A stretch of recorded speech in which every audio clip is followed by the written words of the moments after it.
Salut tout le monde, c'est Kat. Aujourd'hui on se retrouve sur cette première vidéo sur ma chaîne YouTube. Donc c'est une vidéo tutoriel pour apprendre à configurer et utiliser Fraps de la meilleure façon pour ne pas laguer et avoir une meilleure qualité en jeu. Donc c'est parti, on le lance. Donc tout d'abord, Fraps c'est un logiciel de capture pour ceux qui l'auraient pas compris. Et c'est un logiciel payant, donc je vais pas vous cacher que je l'ai eu gratuit. Mais c'est pas bien de craquer. Donc Fraps, une fois arrivé sur cette fenêtre, donc si vous n'avez pas sur cette fenêtre, assurez-vous que vous avez la même version que moi, donc la 3.4.7. Je sais pas si on a une nouvelle version qui est sortie, mais en tout cas celle que j'utilise, elle est très bien comme ça. Et sur cette première fenêtre, il va y avoir 5 cases à cocher ou à ne pas cocher. Donc Start Frap Minimize, c'est pour lancer Fraps dans une petite icône dans la barre des tâches. Euh, ça coché que si on a coché Run Fraps when Windows Start. Donc ça veut dire que Fraps va se lancer à chaque démarrage de Windows. Donc si on a coché ça, si vous voulez pas qu'il affiche un gros plan comme ça, vous cochez Start Fraps Minimize. Après, Fraps Windows Always on Top, je crois que ça veut, je crois bien, j'ai pas besoin de dire en erreur, que ça veut dire que Fraps doit utiliser tout le temps le top de Windows pour filmer de meilleure qualité, mais je ne suis pas sûr, donc vous me direz ça dans les commentaires si je me suis trompé. Monitor Aero Desktop DWM, donc ça c'est tout simplement pour filmer le PC, donc vous voyez que si je clique dessus, les FPS s'affichent en haut à gauche, et que si je décoche, ben, elle s'affiche plus, donc on filme plus le PC. Minimist ou système tray only, par contre ça je ne sais pas ce que ça veut dire, donc vous me laisserez un commentaire et voilà pour m'aider un peu. FPS, donc benchmark, je ne sais pas non plus à quoi ça sert, faudra que je me renseigne et je vous mettrai ça tout ça dans la description. Overlay hotkey, donc ça non plus je ne sais pas à quoi ça sert, excusez-moi. Overlay corner, excusez-moi. Donc ça c'est pour choisir les coins dans lesquels les FPS seront affichés, donc c'était en haut à gauche, en haut à droite, en bas à gauche, en bas à gauche, enfin, à droite, excusez-moi, donc dans tous les coins. Hide overlay, ça c'est pour cacher l'FPS, donc si vous voulez pas qu'il s'affiche en vidéo, ce qui ferait un peu plus esthétique, donc vous cochez ça si vous voulez pas qu'il s'affiche. Et si vous n'avez pas coché ça, ou si vous voulez que l'FPS s'actualise toutes les secondes, toutes les 1 seconde, vous cochez Only Adapt Overlay once a second. Donc c'est pour actualiser l'FPS toutes les secondes, pour pas avoir de gros décalage entre de gros nombres. Movies, ce qui va nous intéresser le plus. Donc là, folder to save movies in. Donc c'est pour changer le dossier de destination de vos vidéos. Donc moi je laisse là où c'était, donc dans vidéo.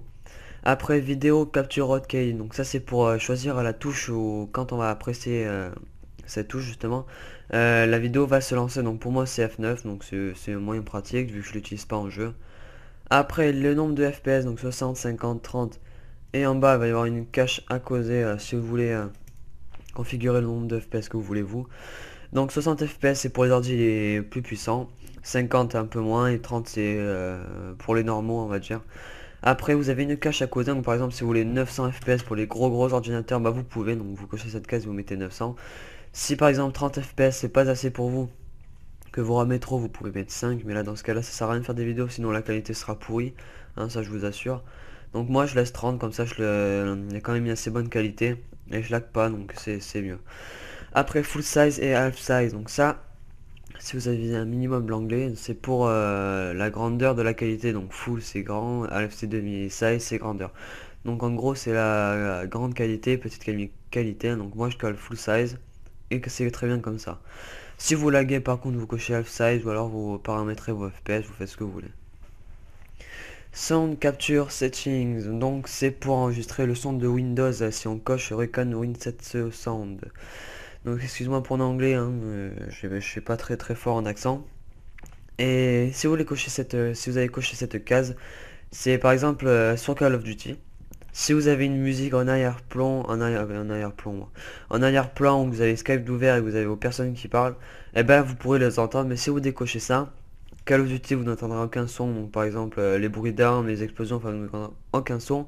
Plus vous n'entendrez pas les sons de Skype, la musique de fond ou quoi.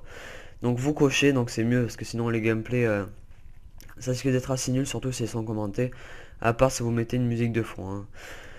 Stéréo et multichannel, je ne sais pas trop quelle différence il y a entre les deux. Bon, moi je laisse stéréo, c'est très bien comme ça. Après, record external input. Donc ça c'est pour enregistrer avec différents micros, donc enfin surtout pour enregistrer avec un micro. Moi c'est le Turtle Beach P11 headset, donc casque. Bon, Si vous voulez pas que votre casque soit reconnu, donc pour ne pas avoir aucun son, juste pour jouer et mettre ça sur YouTube, ce que je déconseille, hein, si vous voulez avoir le minimum de vues, vous décochez ça. Mais par contre, si vous n'avez pas de son, enfin si le son de votre micro n'apparaît pas dans votre vidéo, pensez à avoir coché ça, pensez que ce soit votre micro qui est affiché ici, ou alors pensez à regarder si cette case n'est pas cochée, puisque only capture will pushing, par exemple espace, si on coche dessus, la capture va se lancer, enfin en tout cas l'enregistrement du son va se lancer qu'en appuyant sur espace. Donc c'est un peu plus chiant si vous jouez par exemple à Call of Duty, Battlefield ou même Minecraft. Donc je vois même pas pourquoi ils ont inventé cette touche. Faudra m'expliquer, hein, les développeurs. Donc voilà. Donc pensez à regarder ça si vous n'avez pas de son et après normalement tout se passe bien. Hide mouse cursor et une vidéo. Donc ça c'est pour cacher le curseur de la souris pendant les vidéos. Donc ça vous faites ce que vous voulez. Moi je le coche pas. Lock from at will recording. Donc ça c'est pour on va dire bloquer l'FPS quand vous enregistrez. Je ne sais pas trop à quoi ça sert, je sais juste que c'est ça, donc voilà. Force lossless RGB capture may be slower. Donc ça je ne sais pas à quoi sert cette case, donc vous me direz ça dans les commentaires pour ceux qui savent. Et si j'ai trouvé avant, bah, je le mettrai dans la description, vous inquiétez pas. Screenshot, donc ça c'est pour prendre les photos, donc screen c'est photo. Screen capture hotkey, donc c'est pareil, c'est c'est la touche pour enregistrer le screenshot. Donc je vous conseille de pas mettre la même touche que pour enregistrer la vidéo, car sinon ça risque de faire des comment dire, bon excusez-moi je m'en rappelle plus, en gros ça risque de déranger par exemple la vidéo, ou si vous voulez lancer le screenshot ça risque de lancer la vidéo, ou inverse, donc voilà. Ou alors ça risque de rien lancer complètement. Donc moi je mets F10 et c'est très bien comme ça. Après l'image format, donc c'est le format de l'image, donc PNG, JPG, BNP, TGA. Donc ça si vous choisissez votre format, moi c'est PNG, c'est très bien comme ça. Et screen capture setting, donc include framerate overlay on screenshot, donc ça c'est pour inclure les FPS sur votre photo. En général les photos, faudra qu'elles soient la meilleure qualité possible et pas avec des FPS, donc je vois pas pourquoi vous cocherez cette case, mais bon après vous faites ce que vous voulez. Repeat screen capture every 10 secondes. Donc là c'est vous cochez ça à partir du moment que vous cliquez sur F10. Par exemple si vous mettez 2 secondes, toutes les 2 secondes des photos vont être prises, donc c'est pas mal par exemple pour faire des petits films avec des photos, donc ça peut être joli. J'ai jamais vu de gens le faire, mais bon ça peut être quand même pas mal. Voilà. Bon, cette configuration de Fraps est terminée. J'espère que je vous aurai bien aidé avec ce tutoriel. J'espère que vous pourrez filmer avec une meilleure qualité sans laguer. Et voilà, on se dit à la prochaine pour une autre vidéo tutoriel. N'oubliez pas, si cette vidéo vous a plu, donc abonnez-vous et laissez un pouce bleu.